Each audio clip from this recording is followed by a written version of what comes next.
Hello, I'm Mrs Summerhayes from Stifferclays Primary School, and today we will be looking at direct speech. I hope you're all safe and well, and we all miss you very, very much.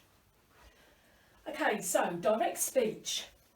In stories, we often write about what characters say to each other, and when we write direct speech, it's really important that we are aware of the punctuation that we need to use, and this is where we use inverted commas. And inverted commas are also often known as speech marks. Now, when we're including direct speech with our characters talking in our stories, there are a number of points that we must remember in order to put direct speech in our stories correctly. So we're going to go towards our memory box. Now, the first thing we must always remember is the use of the comma. Now, we use the comma to make sure that we are separating what the character is actually saying away from the sentence itself. So it kind of separates what the character is saying and it allows the speech to stand out. So whenever we're looking at direct speech, we must use the comma. Secondly, this is when we need to think about speech marks themselves. Now, at the beginning of a speech, we use inverted commas at the start that resemble the number 66. So our inverted commas are shaped like the number 66, and that will set out the beginning of the dialogue. Once the speech has ended, we then enclose that speech with inverted commas, and this time they're shaped like the number 99. So my classes always remember, start with a 66 and finish with a 99. We also have to be aware of the use of capital letters. We have to make sure that any speech that we're making in our narrative writing has to have capital letters start. We also have to make sure that our speech ends with the correct punctuation. Now, the punctuation that we can use is the full stop, a question mark if our characters are asking a question. We also sometimes use a comma, and I'll explain soon where you would meet that, and also an exclamation mark if your character is making a statement. Finally, we have to also consider that when our characters are switching in dialogue, we have to make sure that whenever the characters change in their speech and they take it in turns to speak in our stories, we always think about new speaker, new line.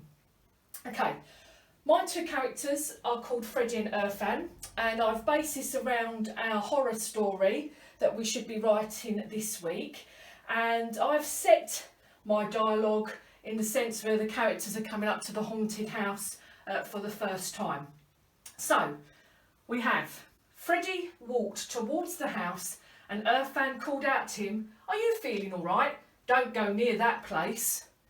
So the first thing I need to do here is I need to establish who is talking in that sentence.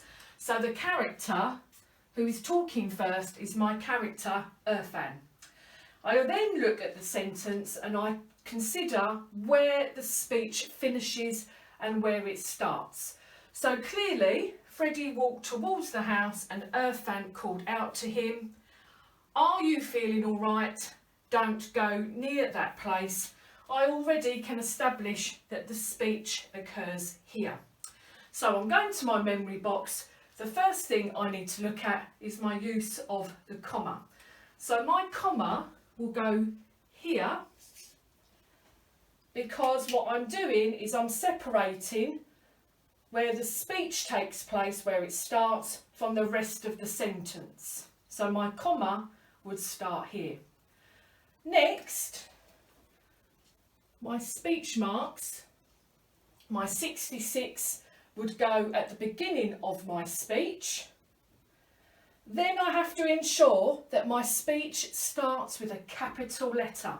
Now this is often forgotten because obviously we stress to you never to put obviously capital letters in the middle of sentences.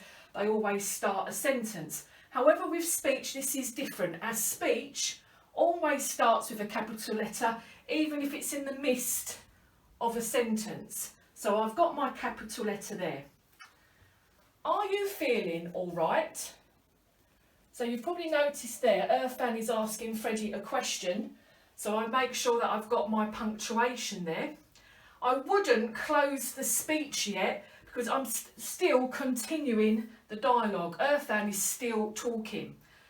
He then continues, don't go near that place.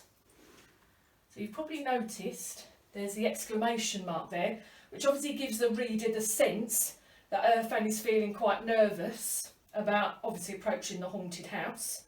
His speech is over, so you've probably noticed I've already got the 99 because we use the 99 inverted comma at the end. Now what we've also got to remember when we're using direct speech is that our punctuation always sits inside the speech mark. And that's often a mistake that we see in Year 6. Sometimes we think we have to put the punctuation after the speech mark. Always think of the speech is cuddled by the speech marks and everything needs to be inside the speech marks. So if you can see that, whether it be a full stop, capital letter, comma, exclamation mark, it sits inside of the speech mark. Let's move on to the next one. So here we've got the 66 speech marks. It's the start of a dialogue again. What do you mean? You've noticed it's a question. It is empty. Then you can see I've used a comma. Now the reason why I've used a comma and then I've included my 99 speech marks, remember what I said, we enclose the punctuation inside, is I haven't finished my sentence. So sometimes we will come across a comma when we're including speech because next I'm then outlining how my character has said the previous speech. So what do you mean? It is empty. Freddie replied in defiance. So you notice my character obviously has a capital letter because it's a name. I've told the reader how he has said that, and then I've made sure that I've got my punctuation on the end there, full stop. So what you should have also have noticed is Irfan was talking in this sentence, now Freddie has replied. Now notice there's this huge gap here, and again another error that sometimes takes place is we think we have to continue that in the paragraph. But remember what I've said, new speaker, new line. Irfan was talking to Freddie here, now Freddie is replying. So we do not use that space, we use that empty, and then we add that on a new line. So what do you mean? It is empty, Freddie replied in defiance. 66, question mark, comma, close speech, 99, make sure my character's got a capital letter, and then I punctuate it and give it the ending with a full stop. I then go on to Irfan said, I'm scared, Freddie. Now here, Irfan said, if you remember, going back to our memory box, we have a comma to separate what the character is doing and the sentence itself, and then we indicate where the speech starts. We make sure we have a 66 inverted comma at the beginning. I'm scared. Now obviously we know that any speech starts with a capital letter, but we know that I'm always starts with a capital I. So I'm scared, Freddie. You've noticed I've put my full stop there, and then I've closed my speech and made sure that I've used a 99 inverted comma. Now what you should have also noticed is that when we're using speech in our narrative writing, often it can take place in the middle of a sentence. Sometimes we might include speech at the beginning of a sentence, and sometimes we could have speech that comes towards the end of a sentence. So you can put direct speech anywhere, but you must always make sure that you follow those key points when we're including direct speech. So, quick reminder, make sure we use a comma to separate the speech itself from the character and the sentence before. Make sure that we use speech marks around the conversation. 66 at the beginning, 99 at the end.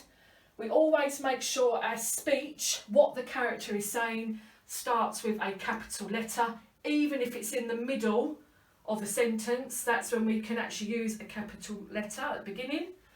Always make sure that your speech ends with the correct punctuation. So it could be a full stop.